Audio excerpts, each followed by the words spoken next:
I'm Steve Callahan. I'm David Duca. And we are the stars of Paul Bright's movie Abrupt Decision. Paul has just really organized it so you arrive with all the tools, because when you are working this fast, I mean, let's face it, we're shooting a movie in 10 days. Hopefully as an actor you've done a lot of homework and you've done a lot of your own preparation, but Paul just makes it very easy to put all these tools together so that like you really can think about the performance and not think about what costume are you supposed to be in and what happened just before this. That's all laid out for you.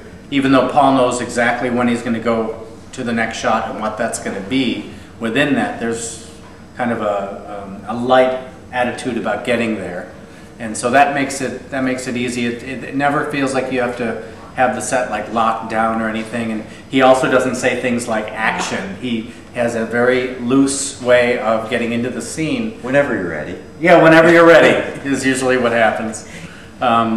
Which is, I think, really cool. I love that, because normally it's like action and all of a sudden you're like, now I begin to act. Right. But with Paul, it's like whenever you're ready, and you do feel that freedom to go like, okay, I need a second, or I don't need a second, or I'm ready to go, or I need 5 more seconds, and it's like, whenever you're ready. And working on this movie has been a different experience than working on other films.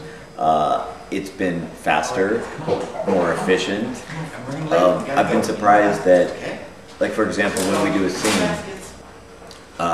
what I've been used to in previous films is that the entire scene will be run from start to finish for the master, for my coverage, for his coverage, and you're doing the same scene over and over and over again. But what Paul seems to have done is sort of pre-edited the movie in his head and figured out what coverage he's going to use. And so very rarely did we do a scene over and over and over again. We may have established it in a wide shot with the first few lines, and then Paul would say, okay, that's all I'm going to use of that. And we start coming in for coverage.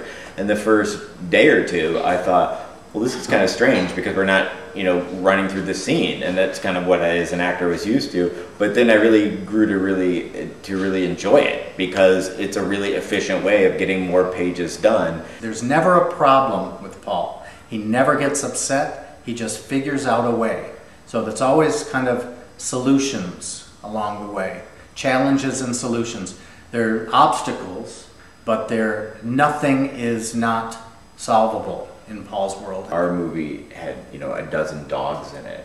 And so there were times where the script called for a dog to jump up on somebody's lap. And if it didn't do that, other directors would spend an hour going like, all right, well, let's figure out how to do this. And Paul was just like, okay, well, that's not going to work. Let's figure out something that gives the same flavor of that moment, but isn't the dog jumping up on the mother's lap. And so he really does just go with the flow, It's great.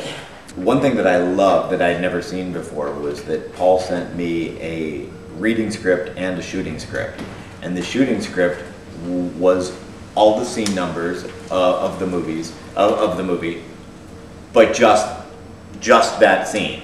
In other words, normally in a reading script, scene 1, if it ends halfway through, the next one starts, and it's all it's all mixed together. But every scene had its own individual page, so that you could then take the call sheet and put the scene in that exact order and arrive on day 1 having already memorized, day 1 stuff. And it was just a very efficient way to organize the script, and I had never seen that before. He had numbered all of the scenes with, or gave letters to all the scenes for costumes. So this was costume A, costume C, costume G, and so when you got to that scene number, you went, okay, I'm in costume T, and you looked at the costume chart, and it was just all very organized.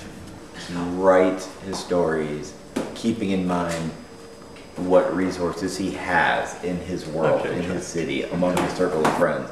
I've been attached to other movies where you get the script, and by the time you're shooting, they're saying like, well, we wrote the scene that took place at the amusement park, but that logistically wasn't possible. Well, why even write that scene about the amusement park? Whereas Paul, knowing that he is shooting with the constraints of a lower budget on an independent film, puts things in the script where he knows he can get it. For example, in Abrupt Decision, we have dogs, and we have a dog ranch, and we have all these dogs. Well, you couldn't write that if you didn't have access to that, but Paul has someone in his life who has a dog rescue, who has access to 15 different dogs, and so that logistically was an easy thing to put in the script. Most people don't have access to that.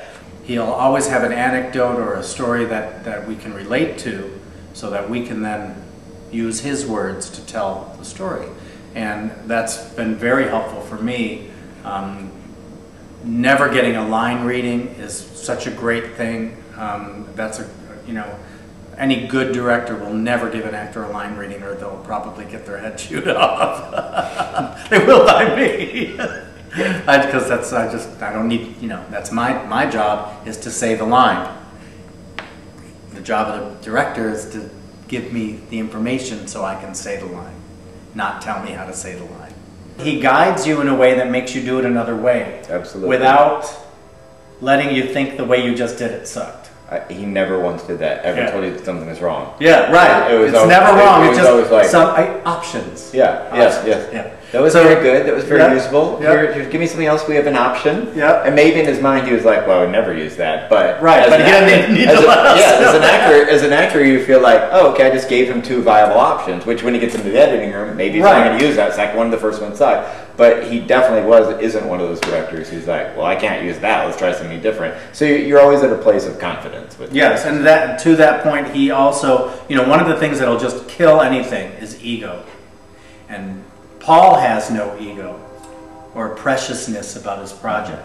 Yeah. And therefore, you can come to the set without a feeling of that pressure of, you know, or ego, or, you know. And so I think that is, you know, everybody on the set feels that way. The costumes, the props, the camera people, everything, the sound guy, you know, for everybody gets treated the same. We're all in it to make the movie. And so that feeling, that camaraderie, makes doing a Paul Brett film a joy. A joy.